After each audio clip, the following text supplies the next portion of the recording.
नमस्कार दोस्तों, आज हम इस वीडियो में करने वाले हैं गणित के सारे सूत्र यानी कि जो भी इम्पोर्टेंट सूत्र होते हैं, फ़ॉर्मूले होते हैं, इस वीडियो में हम वो सारे के सारे फ़ॉर्मूले करने वाले हैं। यानी कि सारे के सारे फ़ॉर्मूले आपको बताऊँगा। ये फ़ॉर्मूले आपके क्लास 6 से लेके क्लास 12 तक काम आएँगे और साथ ही साथ ये कॉम्पिटिशन लेवल पर भी काम आएँगे। यानी कि आप क्लास 12 अगर पास कर चुके हैं तो भी आपके ये फ़ॉर्मूले काम आने वाले हैं। तो यहाँ पर आप इस वीडियो को पूरा ज़रूर देखिएगा ताकि आपको जो है सारे के सारे फ़ॉर्मूले अच्छे से पता चल सकें और आप इसको नोट कर लीजिएगा ताकि आपको जो है ये याद करने में आसानी हो जाए। यहाँ पर मैंने 70 से ज़्यादा फ़ॉर्मूले लिए हैं जो मैथ्स में प्रॉपर तरीके से काम आते हैं या बहुत ज़्यादा काम में आते हैं। तो सबसे पहले जैसे मैंने यहाँ पर फ़ॉर्मूले जो लिए हैं वो हैं बीजगणित के, यानी कि अलजेब्रा जो टॉपिक होता है उसके फ़ॉर्मूले मैंने यहाँ पर लिए हैं। इससे पहले भी मैं अलजेब्रा के फ़ॉर्मूले अलग वीडियो में बता चुका हूँ, तो आप अगर चाहते हैं तो वीडियो चैनल पर जाकर देख सकते हैं। तो यहाँ पर हम इसके फ़ॉर्मूले शुरू करते हैं। जैसे कि पहला फ़ॉर्मूला है a + b का होल स्क्वायर। तो इसका फ़ॉर्मूला क्या होता है, यहाँ पर इसको आप दो तरीके से लिख सकते हैं। एक तो होता है a square plus 2ab plus B square. एक फार्मूला ये हो जाता है, यानी कि एक तरीका ये हो जाता है। दूसरा तरीका हो जाता है यहाँ पर A square plus B square plus 2ab। यहाँ पर आप इस तरह से दो तरीके से लिख सकते हैं। यहाँ पर ज़्यादा अंतर नहीं है, केवल यहाँ पर 2ab इसमें बीच में लिखा हुआ है और यहाँ पर साइड में लिखा हुआ है, या यूँ कह सकते हैं कि राइट हैंड साइड में लिखा हुआ है। दूसरा फार्मूला a माइनस बी का होल स्क्वायर। अब यहाँ पर माइनस का साइन आ गया है तो केवल एक ही साइन चेंज होगा यहाँ पर, जो कि यहाँ पर 2ab प्लस का जो था ना वो यहाँ पर माइनस का हो जाएगा। तो यहाँ पर फॉर्मूला बन जाएगा A square minus 2ab plus B square. बाकी यहाँ पर कोई साइन चेंज नहीं होता है, केवल 2ab का साइन यहाँ पर चेंज हो जाएगा। इसी तरह से यहाँ पर भी हम कर देंगे ए स्क्वायर प्लस बी स्क्वायर और माइनस 2ab। यहाँ पर ये तरीका हो जाएगा। नेक्स्ट फार्मूले की बात करते हैं तो नेक्स्ट फार्मूला यहाँ पर हो जाएगा a plus B A minus B. यहाँ पर आप इसका फार्मूला लिखते जानते ही होंगे, सबसे ज़्यादा काम में आने वाला फार्मूला ए स्क्वायर माइनस बी स्क्वायर। ये यहाँ पर फार्मूला इसका होता है। यहाँ पर कई बार स्टूडेंट्स इस तरीके से भी लिख देते हैं A square minus B square is equal to A plus B A minus B, जबकि होता ये है A plus B A minus B is equal to A square minus B square. अब यहाँ पर जो है नेक्स्ट फार्मूला है ए प्लस बी का होल क्यूब। तो यहाँ पर भी इसको दो तरीके से लिखा जाता है। तो पहले तो हमें पहला तरीका A cube plus B cube plus 3a² plus 3ab²। एक तरीका ये हो जाएगा। दूसरे तरीके में यहाँ पर केवल इतना ही अंतर है कि यहाँ पर ये वाला जो पार्ट है इसमें से 3ab कॉमन आ जाएगा और इसको दूसरे तरीके से इस तरीके से लिखा जाएगा a³ plus b³ plus 3ab यहाँ पर कॉमन आ जाएगा जैसा मैंने बताया था, और यहाँ पर ब्रैकेट में आ जाएगा a प्लस बी। दूसरा तरीका ये हो जाएगा। नेक्स्ट आगे बढ़ते हैं। अब है यहाँ पर a माइनस बी का होल क्यूब। अब a माइनस बी का होल क्यूब इसको कैसे लिखना है, तो यहाँ पर ये हो जाएगा। यहाँ पर जो इसके साइन है जैसे यहाँ पर चेंज होंगे वो यहाँ पर हो जाएगा A cube minus B cube plus 3a² B plus sorry यहाँ पर माइनस आ जाएगा माइनस 3a² बी और यहाँ पर प्लस 3ab², क्योंकि यहाँ पर आप देख पा रहे हैं कि माइनस का बी है तो यहाँ पर ये बी सिंगल है इसलिए यहाँ पर माइनस आ जाएगा, जबकि यहाँ पर स्क्वायर हो रखा है तो यहाँ पर प्लस रहेगा।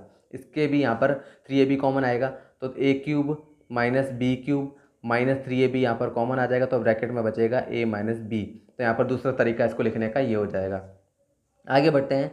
ए क्यूब प्लस बी क्यूब का ये मतलब जो है फॉर्मूला। अब यहाँ पर जो है क्या करना है, यहाँ पर a प्लस बी ये ब्रैकेट में और दूसरा ब्रैकेट और लेना है। यहाँ पर आ जाएगा A square minus A B plus B square, दूसरा यहाँ पर ब्रैकेट में ये आ जाएगा। नेक्स्ट फार्मूला है ए क्यूब माइनस बी क्यूब। तो यहाँ पर आ जाएगा a माइनस बी और अगले ब्रैकेट में यहाँ पर आ जाएगा A square plus A B plus B square. यहाँ पर ये डिफरेंस इसमें होता है। नेक्स्ट इसका अगला फार्मूला है, ये है यहाँ पर आपके इसमें ए प्लस बी प्लस सी का होल स्क्वायर।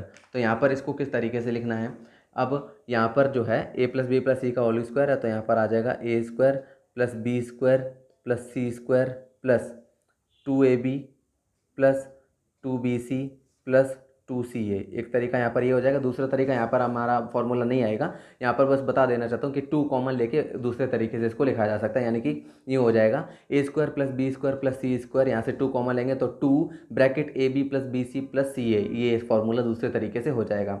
नेक्स्ट है नाइन्थ फार्मूला। इसमें यहाँ पर हो जाएगा एक्स स्क्वायर प्लस ब्रैकेट में यहाँ पर आ जाएगा ए प्लस बी एक्स और यहाँ पर आ जाएगा ए बी। यहाँ पर इस तरीके से इसको दूसरा फार्मूला लिखा जा सकता है। फिर एक डिवाइडेंड का फार्मूला भी लिया है क्योंकि ये पॉलिनोमियल में काफ़ी बार काम में आ जाता है, इसलिए मैंने यहाँ पर इसको लिया है। तो यहाँ पर डिवाइडेंड इज इक्वल टू यहाँ पर हो जाएगा, इंग्लिश में पहले बता देता हूँ, डिवाइज़र सबसे पहले तो इनटू कोशंट। कोशंट में यहाँ पर जो है ये आ जाएगा इसमें कोशंट प्लस रिमाइंडर, क्योंकि यहाँ पर जो है रिमाइंडर ये हो जाएगा। रिमाइंडर जो आपके नंबर, जैसे यहाँ पर मैं समझा देता हूँ कि जैसे आप डिवाइड करते हैं तो ये वाला जो पार्ट होता है ये होता है डिवाइडेंड, ये वाला पार्ट होता है डिवाइज़र, और यहाँ पर आता है कोशेंट, और जो आपके आखिर में जो नंबर बचता है ये हो जाता है आपके रिमाइंडर। अब यहाँ पर हिंदी में भी लिख लेते हैं, भाज्य बराबर हो जाता है यहाँ पर आपके भाजक इनटू भागफल प्लस शेषफल। ये यहाँ पर जो है इसका पार्ट होता है। एक भाग जो होता है उसमें ये 4 पार्ट होते हैं, जिसमें से ये यहाँ पर मैंने आपको फार्मूला लिखवा दिया है। नेक्स्ट, अब ये वाले जो फार्मूले हुए हैं ये हुए हैं अलजेब्रा के। अब नेक्स्ट फार्मूले जो हैं ये हैं एचसीएफ और एलसीएम के थे। तो ये सिंपल से फार्मूले हैं, जैसे कि यहाँ पर आपको 2 नंबर दिए जाते हैं तो उनका एलसीएम और एचसीएफ निकालने को बोला जाता है। तो यहाँ पर इसका फार्मूला इस तरीके से हो जाएगा, 2 संख्याओं का गुणनफल बराबर हो जाएगा एचसीएफ इंटू एलसीएम, ये हो जाएगा इसका फार्मूला। नेक्स्ट यहाँ पर एचसीएफ निकालना है अगर, और 2 संख्याएं दी हुई हैं, तो यहाँ पर आपको क्या करना है, तो यहाँ पर आपको ज़्यादा कुछ भी नहीं करना है, बस यहाँ पर 2 संख्याओं का जो गुणनफल आप देख पा रहे हैं यहाँ पर, तो एचसीएफ आपको निकालना है, तो एलसीएम यहाँ पर चला जाएगा, तो यहाँ पर आ जाएगा आपके 2 संख्याओं का गुणनफल बटे में यहाँ पर आ जाएगा एलसीएम। तो ये आप इस तरीके से एचसीएफ निकाल सकते हैं। दूसरा यहाँ पर एलसीएम निकालना है अगर, तो यही वाला पार्ट सेम रहेगा, ये वाला जो 2 संख्याओं का गुणनफल है यहाँ पर डबल कॉमा लगा देता हूँ, और अपॉन में यहाँ पर आ जाएगा एचसीएफ, ये डिफरेंस इसमें हो जाएगा। यानी कि इस तरीके से आप एलसीएम भी निकाल सकते हैं। नेक्स्ट आगे बढ़ते हैं। अब यहाँ पर नेक्स्ट फार्मूला आपके जो है आगे आते हैं आपके ट्राइंगल के। यहाँ पर आप देख पा रहे हैं ये ट्राइंगल के अब फॉर्मूले मैं बता रहा हूँ आपको। जैसे समकोण त्रिभुज का क्षेत्रफल आपको निकालना है, यानी कि राइट एंगल ट्राइंगल जो होता है ना उसका एरिया अगर आपको निकालना है, तो यहाँ पर उसका फॉर्मूला क्या होगा, तो यहाँ पर इसका सबसे सिंपल फार्मूला होता है 1/2 इंटू आधार इंटू ऊंचाई,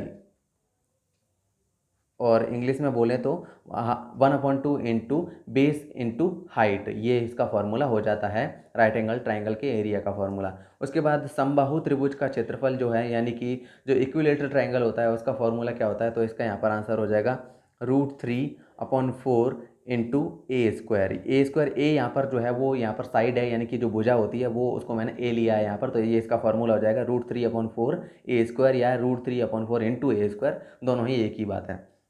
नेक्स्ट फार्मूला यहाँ पर है हीरोन सूत्र का। हीरोन सूत्र सबसे ज़्यादा काम आता है, क्योंकि यहाँ पर कई बार ट्राइंगल जो होता है उसमें, यानी कि जो त्रिभुज होता है उसमें तीनों साइड अलग अलग दी हुई होती हैं। जैसे कि मान लेते हैं कि ए बी सी यहाँ पर तीनों साइड दी हुई हैं, तो यहाँ पर सबसे पहले तो इसमें निकालना पड़ेगा एस की वैल्यू, यानी कि ए बी सी का तीनों का जो है यहाँ पर आधा पार्ट निकालना होगा, a+b+c/2 हो जाएगा। तो जो भी आंसर आएगा वो, उसके बाद वो होगी एस की वैल्यू, और उसके बाद यहाँ पर जो क्षेत्रफल के लिए फॉर्मूला लगाएंगे वो इस तरीके से होगा, रूट लेंगे सबसे पहले, तो root S minus A bracket S minus B और एस माइनस सी, ये यहाँ पर जो है इसका क्षेत्रफल निकालने का फॉर्मूला, यानी कि त्रिभुज का क्षेत्रफल निकालने का फॉर्मूला हो जाएगा।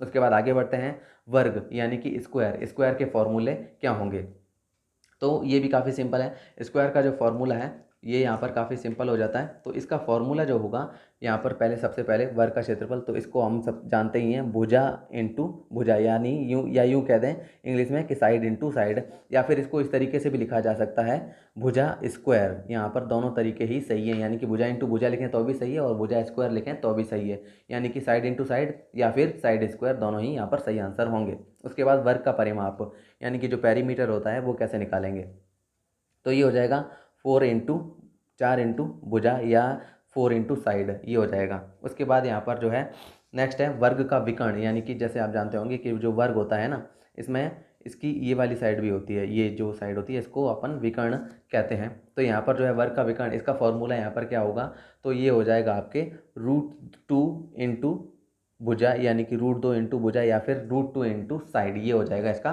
फॉर्मूला। आगे बढ़ते हैं। अब नेक्स्ट यहाँ पर आ जाता है आपके आयत, यानी कि हम रेक्टेंगल जिसको बोलते हैं, रेक्टेंगल यहाँ पर जैसे कि आप देख पा रहे हैं आयत मैंने लिखा हुआ है, हर एक टॉपिक को बारे में अलग से लिखा हुआ है और फॉर्मूले बता रहा हूँ। तो अब है 20वां फॉर्मूला आयत का क्षेत्रफल।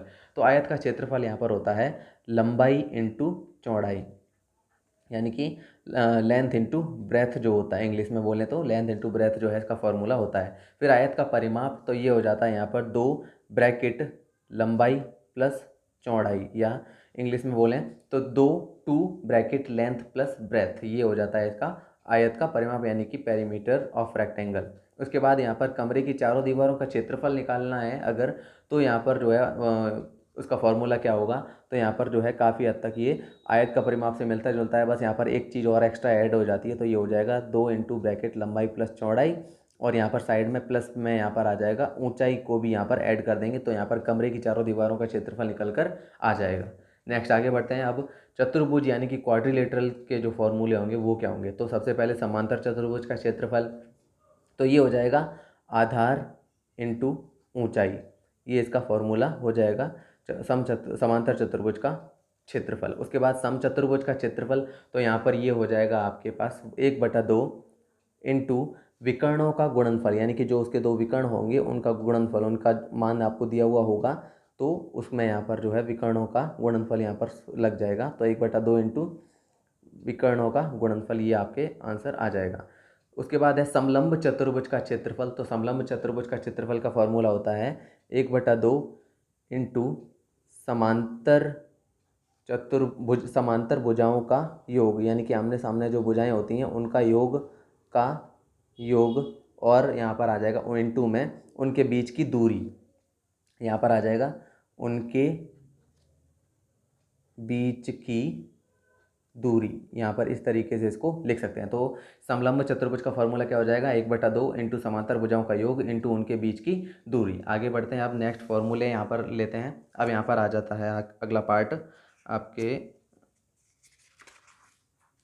सर्कल का, यहाँ पर जो है वृत्त, जिसको हम वृत्त कहते हैं, वृत्त का यहाँ पर फॉर्मूले हम देखेंगे। जैसे कि यहाँ पर आप देख पा रहे हैं टॉपिक अपना, तो यहाँ पर 26 से शुरू है, वृत्त का क्षेत्रफल यानी कि एरिया ऑफ सर्कल जो होगा इसका फॉर्मूला क्या होगा, तो ये भी इजी पार्ट रहता है। यहाँ पर πr² जो है वृत्त का क्षेत्रफल का फॉर्मूला होता है। फिर है वृत्त की परिधि, वृत्त की परिधि बराबर यहाँ पर होता है 2πr, जो वृत्त की परिधि होती है यानी कि पेरीमीटर ऑफ या सर्कमफेरेंस ऑफ सर्कल, ये हो जाता है 2πr।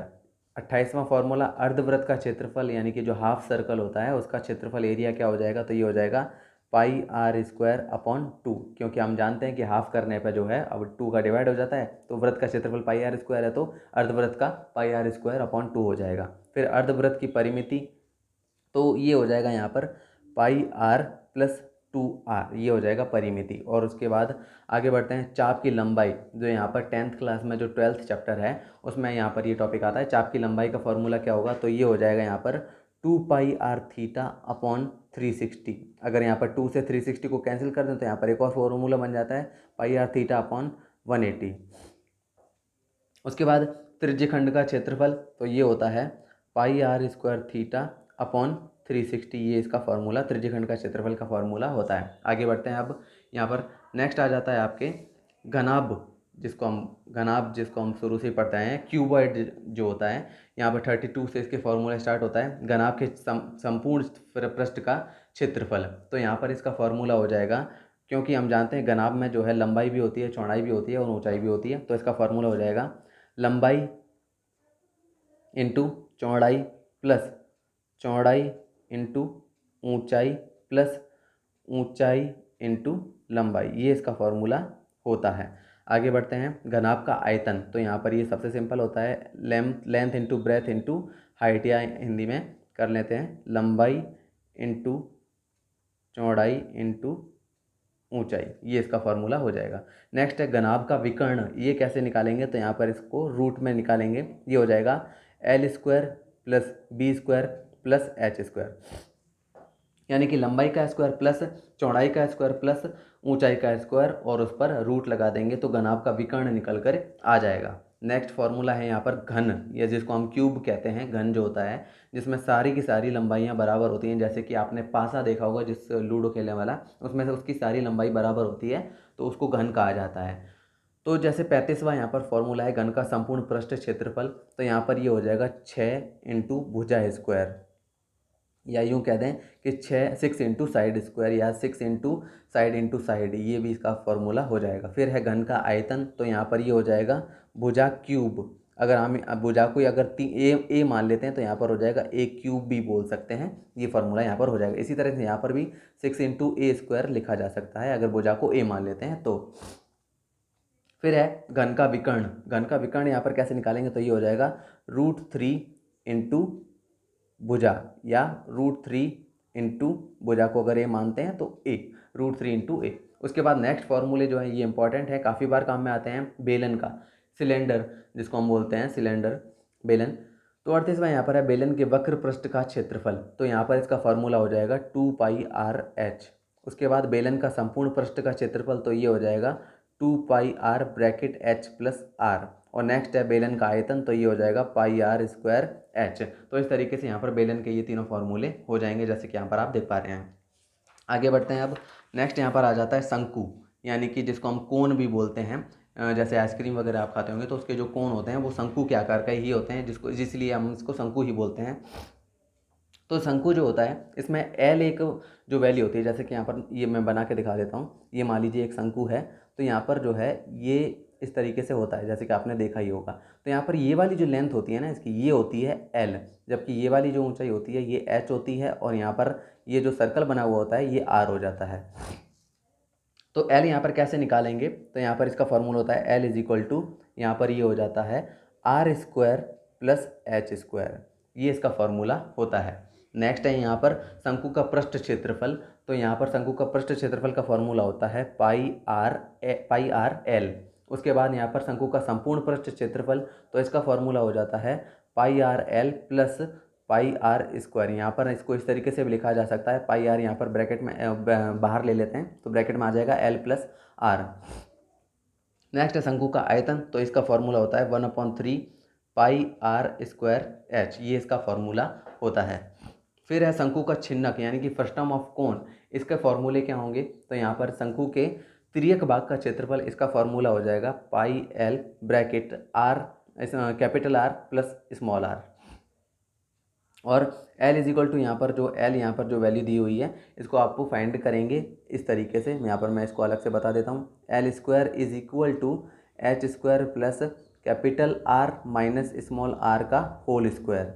उसके बाद है छिन्नक के संपूर्ण पृष्ठ का क्षेत्रफल, तो संपूर्ण पृष्ठ का क्षेत्रफल इसका फॉर्मूला यहाँ पर हो जाएगा पाई ब्रैकेट में यहाँ पर हो जाएगा capital R² plus small r का स्क्वायर प्लस L ब्रैकेट में capital R plus small r, ये ब्रैकेट क्लोज हो जाएगा। तो छिन्नक के संपूर्ण पृष्ठ का क्षेत्रफल का फॉर्मूला ये हो जाएगा। नेक्स्ट अब बात करते हैं शंकु के छिन्नक का आयतन, तो शंकु के छिन्नक का जो आयतन है इसका फॉर्मूला यहाँ पर हो जाएगा अब 1/3 πh ब्रैकेट कैपिटल R का स्क्वायर प्लस स्मॉल r का square plus r into r, ये इसका शंकु के छिन्नक का आयतन का फॉर्मूला हो जाएगा। नेक्स्ट टॉपिक है यहाँ पर अपना गोला, यानी कि स्फीयर जिसको हम बोलते हैं। तो स्फीयर के यहाँ पर जो है फॉर्मूले मैंने यहाँ पर लिए हुए हैं। तो गोले का वक्र पृष्ठ क्षेत्रफल, तो यहाँ पर गोले का वक्र पृष्ठ क्षेत्रफल जो हो जाएगा ये हो जाएगा 4 πr²। उसके बाद गोले का आयतन, तो ये हो जाएगा 4/3 πr³। उसके बाद अर्धगोले का वक्र पृष्ठ क्षेत्रफल, तो ये हो जाएगा 2πr²। उसके बाद अर्धगोले का संपूर्ण पृष्ठ क्षेत्रफल, तो ये हो जाएगा 3πr²। और अर्धगोले का आयतन, तो ये हो जाएगा 2/3 πr³।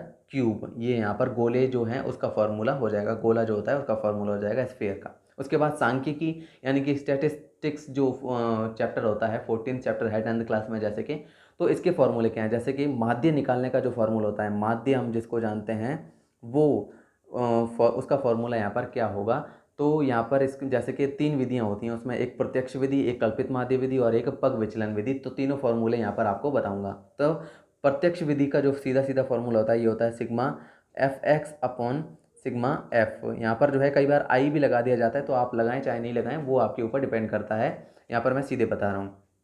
फिर एक कल्पित माध्य विधि, यहाँ पर आ जाता है ए, यहाँ पर एक्स्ट्रा आ जाता है, और बाकी यहाँ पर जो है सिग्मा fd और अपॉन में यहाँ पर सिग्मा f, यहाँ पर ये फॉर्मूला इसका कल्पित माध्य विधि का हो जाता है। उसके बाद पग विचलन विधि में यहाँ पर हो जाता है a plus sigma fu upon sigma f into h, ये पग विचलन विधि में फॉर्मूला हो जाता है। ये सांख्यिकी के केवल माध्य के फॉर्मूले बताएं हैं। इसके बाद यहाँ पर जो माध्यक और बहुलक के भी फॉर्मूले देख लेते हैं। जैसे कि यहाँ पर आप देख पा रहे हैं, पहले बहुलक का लिया हुआ है, तो बहुलक का फॉर्मूला हो जाता है यहाँ पर l प्लस, यहाँ पर सबसे इजी फार्मूला रहता है बहुलक का l plus f1 minus f0 upon 2f1 minus F0 minus F2 into यहाँ पर आ जाता है H। ये होता है यहाँ पर बहुलक का फॉर्मूला। उसके बाद माध्यक, माध्यक में यहाँ पर जो होता है L plus N/2 minus CF upon हो जाता है F इंटू H। ये हो जाता है माध्यक का फॉर्मूला। उसके बाद आ जाता है यहाँ पर आपके प्रायिकता, प्रोबेबिलिटी का फॉर्मूला है। तो जो प्रायिकता होता है इसकी यहाँ पर जो है इज इक्वल टू में होता है, हिंदी में सीधा सीधा लिख देता हूँ, अनुकूल परिणामों की संख्या बटा यहाँ पर हो जाएगा संभावित परिणामों की संख्या। ये हो जाएगा यहाँ पर प्रायिकता का फॉर्मूला। एक और फॉर्मूला होता है यानी कि इंग्लिश में PE is equal to 1 minus PE bar, यहाँ पर जो लगा हुआ होता है एक और ये फार्मूला होता है। उसके बाद आ जाते हैं त्रिकोणमिति के फॉर्मूले। ये काफ़ी इंपॉर्टेंट रहते हैं खास तौर से क्लास 10th के लिए। तो यहाँ पर इन फॉर्मूलों को ध्यान से ज़रूर देखिएगा। जैसे कि यहाँ पर 60 फार्मूला जो है 60 नंबर पे sine theta is equal to क्या होता है। तो यहाँ पर जो होता है ये लंब, यहाँ पर मैं लिख देता हूँ लंब बटा आधार, कर्ण, लंब बटा कर्ण। और यहाँ पर दूसरा एक और लिख सकते हैं 1/cosec थीटा। ये यहाँ पर होता है। इसी तरह cosec theta is equal to क्या हो जाएगा, कर्ण बटा लंब। उल्टा हो जाता है क्योंकि यहाँ पर आप जानते होंगे साइन थीटा का उल्टा होता है cosec थीटा, cos थीटा का उल्टा होता है sec थीटा और tan थीटा का उल्टा होता है cot थीटा। तो यहाँ पर ये हो जाएगा कर्ण बटा लंब और इज इक्वल टू में 1/sin थीटा, जैसे कि वहाँ पर हुआ था 1/cosec थीटा। अब cos theta is equal to हो जाएगा आधार बटा कर्ण, या फिर यहाँ पर कहें तो 1/sec थीटा। दूसरा sec theta is equal to यहाँ पर हो जाएगा कर्ण बटा आधार, उल्टा हो जाएगा, और यहाँ पर हो जाएगा 1/cos थीटा, यानी कि sec theta is equal to होता है 1/cos थीटा। ये इंपॉर्टेंट फार्मूले हैं, इनको ज़रूर ध्यान से कीजिएगा। फिर tan थीटा यहाँ पर ये आ गया, तो tan थीटा बराबर होता है लंब बटा आधार, लंब बटा यहाँ पर हो जाता है आधार, और tan थीटा का उल्टा होता है cot थीटा, तो यहाँ पर 1/cot थीटा भी हो जाता है tan theta is equal to. अब cot theta is equal to यहाँ पर एक और हो जाएगा, जैसे कि यहाँ पर किया था आधार बटा यहाँ पर हो जाएगा लंब, तो आधार बटा लंब कर दिया, और cot थीटा यहाँ पर उल्टा होता है tan थीटा का, तो यहाँ पर मैं 1/tan थीटा हम लिख देंगे। उसके बाद tan theta is equal to क्या होता है, ये होता है sin theta upon cos theta, एक ये फॉर्मूला होता है। और cot theta is equal to क्या होता है, cos theta upon sin theta. ये एक फॉर्मूले यहाँ पर होते हैं, इंपॉर्टेंट फार्मूले हैं। उसके बाद यहाँ पर 68 में यहाँ पर जो है ये सारे के सारे मैं इंपॉर्टेंट फार्मूले आपको और बता देता हूँ।